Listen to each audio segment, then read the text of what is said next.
Hello හැමෝටම මම හිතනවා ඔයාලා හොඳින් ඉන්නවා ඇති කියලා.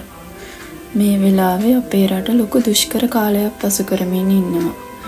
ගොඩක් ලොකු මිනිස්සු ප්‍රමාණයකට ඔවුන්ගේ නිවාස, දේපල, ඔවුන් ආදරයෙන් ගොඩනගාගත් හැමදේම අහිමි වුණා.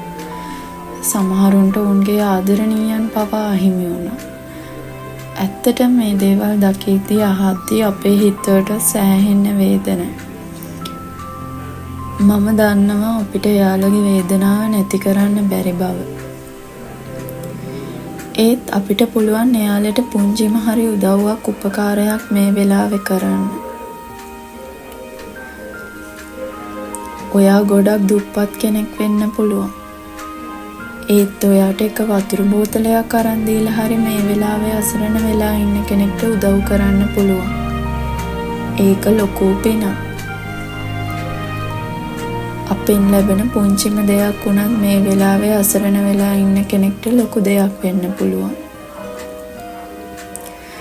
මං හිතනවා මේ තමයි හොඳම වෙලාව අපිට ඇත්ත තේරුම් ගන්න. අපි ජීවිතේ කොච්චර දුවනවද දේවල් එකතු කරගන්න. ඒත් බලන්න පුංචි වෙලාවක් ඇති ඒ හැමදේම විනාශ වෙලා යන්න. ඉතින් පුළුවන් තරම් තව කෙනෙක්ට උදව් කරන්න උත්සාහ කරන්න. මේ වගේ වෙලාවකත් ආත්මාර්ථකාමී විදියට අසරණ වුණ අය වෙනුවෙන් එකතු කරපු දේත් හොරා කන පිරිසක් මම දැක්කා. එහෙම වෙන්න එපා. මේ ඔයාගේම රටේ මිනිස්සු අසරණ වෙලා ඉන්නේ. සෑහෙන පිරිසක් පින් රැස් කරගන්න අතරේ සුළු පිරිසක් ආත්ම ගානකටම පව් රැස් කරගන්න හැටිත් හරි පුදුමයි. ඉතින් මම හිතනවා මේ වීඩියෝ එක බලන ඔයාලා එක්කෙනෙක් හරි අසරණ වුණ කෙනෙක්ට පිහිටක් වෙයි කියලා.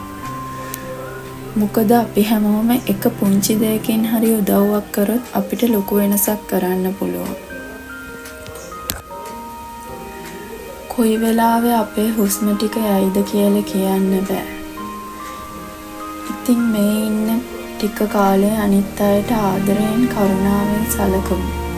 තව මිනිස්සෙක්ට පිහිටක් වෙමු. ගොඩක් දේවල් අහිමි වුණ ඔයාලා හැමෝටම ඉක්මනින් හිටියටත් වැඩිය හොඳින් යලි නැගිටින්නට ශක්තිය ධෛර්යය ලැබේවා කියලා මම ප්‍රාර්ථනා කරනවා.